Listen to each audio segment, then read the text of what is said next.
جی बिस्मिल्लाहिर्रहमानिर्रहीम अल्लाहुम्मा सल्लि अला मुहम्मद व आले मुहम्मद। मोमिन कराम, जिस तरह के आपको मालूम है कि एक नया मौजू लेके हम हाज़िर खिदमत हुए हैं। गुज़श्ता वीडियो में हमने ज़िक्र किया था कि अब हम निकाह के अहकाम बताएंगे। निकाह के इसके बाद इस तरह निकाह के तफसीली अहकाम, मुबाशरत के अहकाम, इसी तरह इसके बाद तलाक़ के अहकाम इंशाअल्लाह तफसीली हम बताएंगे।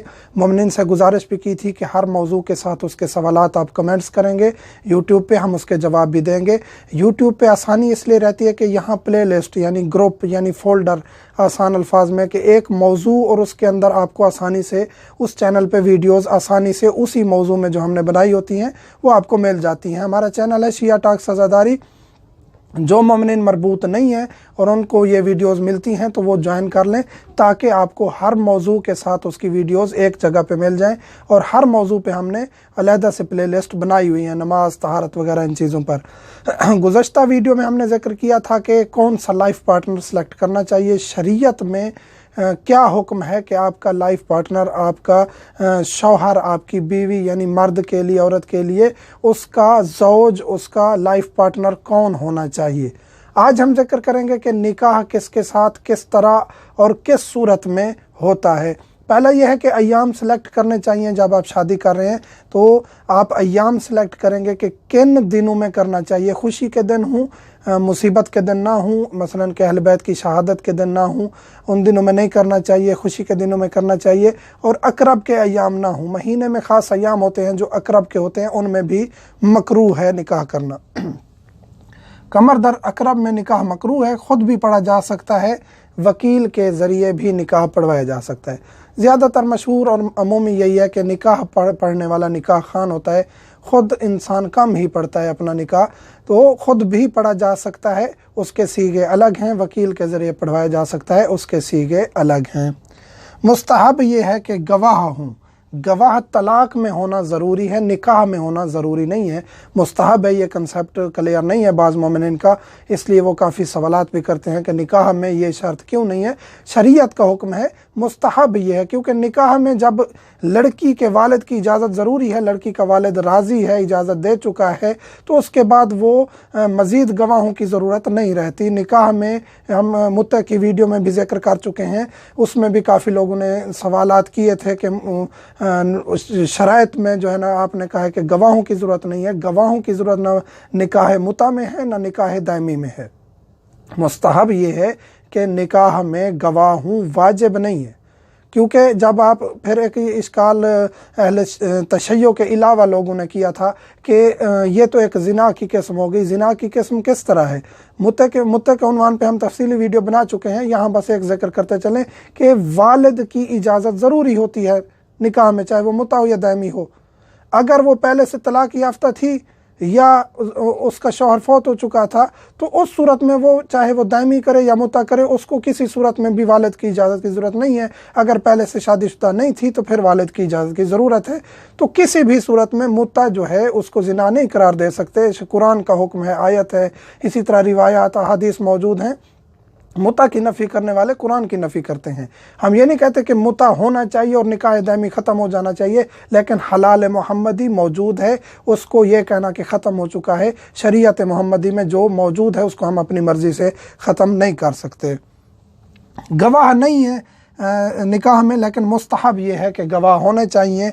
लोगों को बुलाया जाए जब अक़्द हो रहा हो, दो मोमिनीन का, एक मोमिन मोमिना का जब निकाह हो रहा हो, तो उस सूरत में मोमिनीन को बुलाया जाए, लोगों को बुलाया जाए। मुस्तहब ये है कि उसके गवाह भी हों और ख़ुतबा हो। ख़ुतबे में क्या हो, खुदा की वहदानियत, आले मोहम्मद पर दरूद व सलाम ये पढ़ा जाए और उसके बाद अक़्द निकाह पढ़ा जाए जो उसके सीगे हैं ख़ास। रात को ज़ुफ़ाफ़ हो, यानी कि जो शादी हो वो रात को होनी चाहिए, मुस्तहब है। और वलीमा भी किया जाए, चाहे वो शादी से रुख़्सती से पहले, ज़ुफ़ाफ़ से पहले किया जाए या बाद में किया जाए। अमूमी तौर पे बाद में किया जाता है, पहले भी कर सकते हैं। वलीमा भी मुस्तहब है, करना चाहिए। इजाब व कबूल ज़रूरी है। इजाब व कबूल से मुराद ये है कि शौहर कहे कि मैं ये, अब अरबी सीखे हूँ कि मैं इस महर मालूम यानी ये जो मैं हक महर दे रहा हूँ इसके बदले में मैं निकाह कर रहा हूँ, और ख़ातून कहे कि मुझे कबूल है। इसी तरह ख़ातून कहे कि मैं इस महर मालूम के एवज़ में ख़ुद को निकाह में देती हूँ, और मर्द कहे कबूल है, तो ये निकाह हो जाता है। इशारा या किताबत काफ़ी नहीं है। एक शख्स इशारे से कहे कि मेरी शादी हो गई है और उसने खुतबा नहीं पढ़ा, निकाह का अक्द नहीं हुआ, तो वो काफ़ी नहीं है। इसी तरह लिख के कह दिया कि ये मेरा अक्दनामा है या तलाक़नामा है, वो भी काफ़ी नहीं है। इसी तरह एहतियात लज़ूमी है कि ये अरबी में हों सीगे, जो ये सीगे पढ़े जाएं निकाह के अरबी में पढ़े जाएं, गैर अरबी में, चाहे वो निकाह दायमी हो या मुता हो, इनके सीगे अरबी में पढ़े जाएं।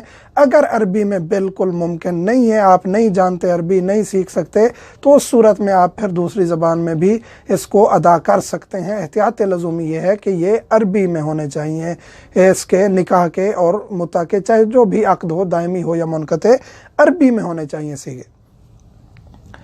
सीगा क्या है? औरत कहे मसलन, अरबी में अब सीगा पढ़ने जा रहा हूँ, चाहे वो दायमी हो या गैर दायमी, यानी मुता हो या दायमी निकाह हो, अगर ख़ुद पढ़ रहे हैं मियाँ बीवी, अगर वकील पढ़ रहा है तो उसके अलग सीगे हैं, वो ख़ुद पढ़ता है, जानता है, उसको बेहतर है, खुतबा और तमाम चीज़ें वो जो पढ़ने वाला होता है उसको पता है, और बाकी तौज़ीउल मसाइल या दीगर शरई किताबों में ये सीगे लिखे हुए हैं। अगर मियाँ बीवी खुद पढ़ रहे हैं, यानी लड़का लड़की जो मियाँ बीवी बनने जा रहे हैं, अगर वो ख़ुद सीगा पढ़ते हैं, तो उस सूरत में औरत कहती है कि महर तय कर लेंगे। अगर दायमी अक़्द है हक़ महर तय कर लेंगे, अगर मुता है तो उसमें हक़ महर और वक्त महदूद कर लेंगे, तय कर लेंगे, उसके बाद ये सीगा पढ़ेंगे। औरत कहेगी अनकहतो का नफसी अला सिदाकिल मालूम, अनकहतो का नफसी अला सिदाकिल मालूम, इसके बदले में मर्द कहेगा कबिल तो तजवीज, कबिल तो तजवीज। इसी तरह मर्द दोहराएगा और औरत जवाब देगी और ये निकाह हो जाएगा। मेन पॉइंट इसमें था कि गवाहों की भी ज़रूरत नहीं है, और जो वालिदैन इजाज़त, वालिद या दादा इजाज़त दे देते हैं, वो लड़की अक़्द कर सकती है और उसके लिए उसको मज़ीद किसी इजाज़त की या गवाहों की ज़रूरत नहीं रहती। अगर वो तलाक़ याफ्ता या बेवा थी तो वो अपनी मर्ज़ी से भी निकाह कर सकती है और उसको कोई रोकने वाला शरअन उसको नहीं रोक सकता। ये थे अहकाम निकाह के। आगे इंशाअल्लाह हम तफसीली बताएंगे कि निकाह हो जाता है, अक़्द हो जाता है, लैलतुज़ ज़ुफ़ाफ़ यानी कि शादी की रात के अहकाम, मुस्तहब्बात, आदाब, आदाब मुबाशरत इंशाअल्लाह हम ज़िक्र करेंगे। मोमिनीन से मुल्तमस है, हमें दुआ में याद रखिएगा। वल्हम्दुलिल्लाहि रब्बिल